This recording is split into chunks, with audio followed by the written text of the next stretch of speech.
Salut à tous, c'est Eddie. Alors aujourd'hui, j'ai la joie de vous retrouver pour un nouveau dossier spécial. Un dossier spécial que nous allons retrouver en plusieurs parties. Et là, cette fois-ci, je vais traiter de la première partie qui sera traitée sur Luminar 4. Pour cet exemple-ci, sur une photo créative, d'accord. On va prendre l'exemple aussi de photos traditionnelles sur d'autres logiciels après dans le dossier spécial. Je vais utiliser plusieurs logiciels pour cette fois-ci. On va un petit peu jouer avec la théorie des couleurs et on va un peu s'amuser à changer l'ambiance un peu de nos images, d'accord? Je vais vous montrer un peu plusieurs outils. Donc notamment ici, on va commencer directement dans cette logique de théorie des couleurs. On va regarder un petit peu dans la balance des couleurs dans Luminar 4. Je vous invite à aller dans l'outil Pro et dans l'amélioration des couleurs. Et vous allez aller dans les réglages avancés juste comme ceci. Bon. Alors, on a plusieurs sections dans l'amélioration des couleurs et dans cet outil, cette partie de l'outil d'amélioration des couleurs qui est la balance des couleurs en fait, d'accord. Vous avez trois sections, les ombres, ton moyen et haute lumière. Par ailleurs, pour les ombres, ton moyen et haute lumière, sachez bien que dans l'histogramme, il faut vraiment bien le situer. Bon, au niveau des ombres, vous avez à peu près cette partie-là de l'histogramme, donc un petit peu plus juste après le point blanc, d'accord, vous avez cette zone-là. Au niveau des hautes lumières, ça va être plus avant le point blanc, donc dans cette zone-là, d'accord, et les tons moyens, ce sera dans le centre ici. Bon, bien évidemment, là, on va traiter un peu du point d'ombre, on va gérer un peu la couleur en synthèse RVB additive, d'accord. Pour une petite révision, j'avais fait une formation Photoshop, la capsule, où j'avais un petit peu débriefé un petit peu la synthèse additive RVB, j'avais vraiment été dans le détail, et si vous prenez le temps d'aller voir ce tutoriel, vous allez apprendre pas mal de choses sur la synthèse additive. J'ai passé pas mal de temps sur la synthèse additive à expliquer vraiment dans le détail, avec la luminosité, masque de luminosité, etc. Donc n'hésitez pas à aller consulter ce tutoriel que j'ai fait, il y a à peu près 6 mois je pense, mais qui est toujours d'actualité. Alors ensuite, je vous invite aussi également d'aller dans le blog.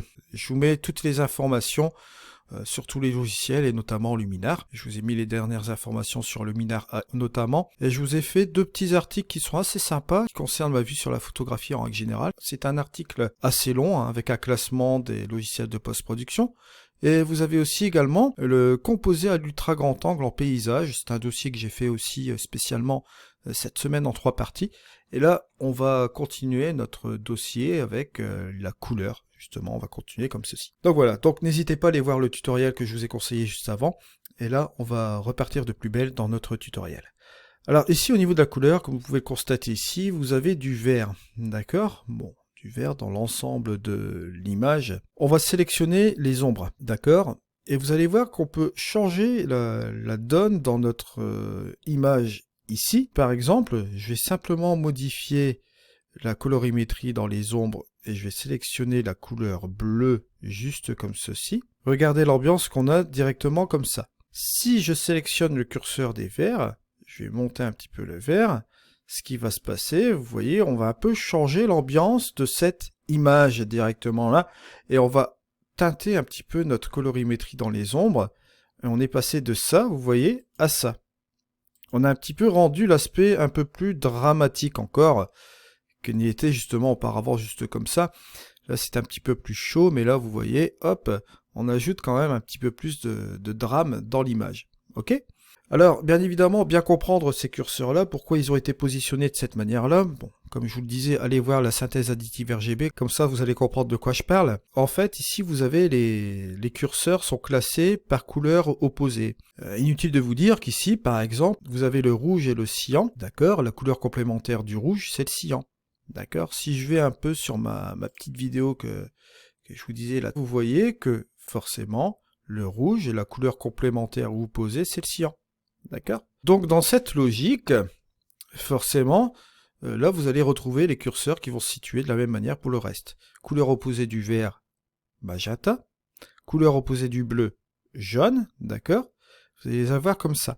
D'ailleurs, il va sans dire, si vous voulez regarder davantage dans la balance des blancs, ici, dans l'outil lumière, vous avez deux indicateurs, température et teinte, qui reprend cette même théorie aussi. Bleu opposé jaune, vert opposé magenta. Ça va dans une logique. Ensuite, si vous allez dans les réglages avancés, vous prenez le rouge. Si vous descendez vous allez apporter du cyan. Si vous montez, vous allez apporter du rouge. Forcément, la théorie des couleurs se met partout dans les logiciels de post-production. Le vert, la même chose. Vous allez baisser, hop, vous allez tomber sur du magenta. Vous montez, vous rajoutez du vert. Ok? Ici, au niveau du bleu, vous baissez, hop, vous rajoutez du jaune. Vous montez, hop, vous allez rajouter forcément, qu'est-ce qui va se passer? Du bleu, là. Ok? Donc, vous voyez, là, je vais retourner dans la balance des couleurs. Cette théorie un peu des couleurs est assez simpliste. Hein. Si vous voulez obtenir le blanc, par exemple, il suffit d'appliquer une forte luminosité du rouge, du vert et du bleu. Et là, vous allez obtenir la couleur blanche dans le spectre. Ok? Allez voir cette vidéo dont je vous parle. Vous allez comprendre davantage. C'est assez pédagogique ce que j'avais fait aussi à l'époque. C'est une des capsules que je suis assez content d'avoir mis en place sur la chaîne. Donc, n'hésitez pas. Alors ici, on va aller dans les tons moyens, et là, on va reproduire un petit peu un changement de couleur, de la même manière qu'on a fait auparavant. Là, je vais utiliser par exemple les couleurs opposées, bon, le magenta par exemple, dans les tons moyens comme ça. Vous voyez? Et je vais rajouter une petite teinte de jaune, juste comme ceci. Et regardez la petite différence entre le avant et le après, on a encore changé l'ambiance. Je vais encore aller plus loin. Et là, par contre, dans les hautes lumières, on peut rajouter peut-être un peu de cyan, vraiment légèrement, comme ceci. Regardez de quelle ambiance on est passé d'ici à ça. Vous voyez, on a fait un changement de couleur qui s'appliquait même pas en 2 minutes, quoi. Bon, côté dramatique, on va dire. Maintenant, si je veux rectifier tout cela, pourquoi pas, hein. Bon, je remets tout cela à 0, hein, les petits curseurs comme ceci. Hop, hop. Au niveau des ombres, on va changer tout ça. On va essayer de réchauffer encore plus la scène. Là, au niveau des ombres, on va réchauffer simplement comme ceci. Vous voyez, on a cette ambiance-là. On va rajouter peut-être un petit peu de magenta qui peut être assez sympa là-dessus. Et au niveau du rouge, on va pousser un petit peu plus comme ceci. Regardez, on a cette ambiance-là au niveau des ombres. Vous voyez, on change complètement. Dans les tons moyens, on va essayer de garder le même aspect aussi. Voilà. On va agir vraiment tout doucement. Et au niveau des hautes lumières, là, cette fois-ci, je vais rajouter peut-être un petit peu de cyan pour couper l'ensemble. Je vais mettre un petit peu de vert juste comme ceci. Et là, on va rajouter peut-être un petit peu de bleu comme ça. Pour faire une petite coupure entre les deux. Regardez ce qui se passe. Vous voyez, là, on a changé aussi complètement d'ambiance. Bon, voilà. Maintenant, c'est pas une fin à soi, hein. J'utilise cette partie-là au niveau de la balance des couleurs, mais si vous voulez utiliser par exemple d'autres choses, vous pouvez le faire. Bon, dans Luminar 4, on a l'amélioration des couleurs avec l'éclat, l'image chaleureuse. On pourrait très bien refroidir un peu notre image comme ceci. D'accord. Et on pourrait jouer par exemple avec le contraste des couleurs. Hein. On va prendre par exemple une des couleurs ici, où on va éclaircir le bleu, et assombrir son opposé au niveau du bleu pour assombrir le jaune par exemple. Ou par exemple, on va s'amuser à éclaircir plus les verts comme ceci, et assombrir par exemple les magentas, voilà, qu'il y aurait dans l'image. Bon.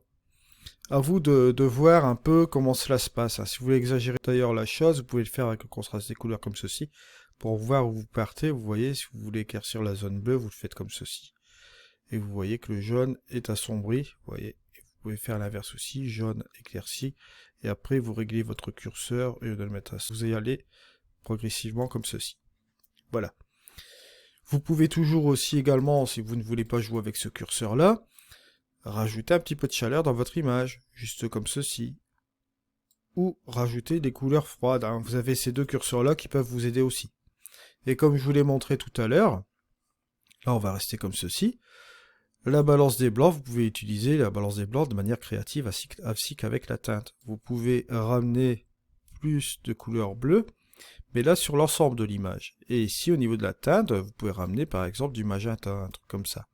Vous voyez un petit peu le système, un petit peu de ce qu'on peut faire sur les couleurs. Bon, maintenant je n'ai pas parlé bien évidemment des couleurs ici, où vous pouvez désaturer complètement. Et après, vous pouvez aller dans les réglages avancés ici et recommencer à balancer la couleur avec la saturation, bien sûr, en mettant plus de saturation, en balançant plus de luminance ou en la baissant, bien sûr. Mais là, ce sera sur l'ensemble de l'image, sur la section du vert. Donc, on peut même changer la tonalité. On peut revenir sur la saturation de l'image aussi pour voir un peu cet ensemble. On peut modifier, bien évidemment, les couleurs jaunes, hein, soit désaturées ou saturées davantage.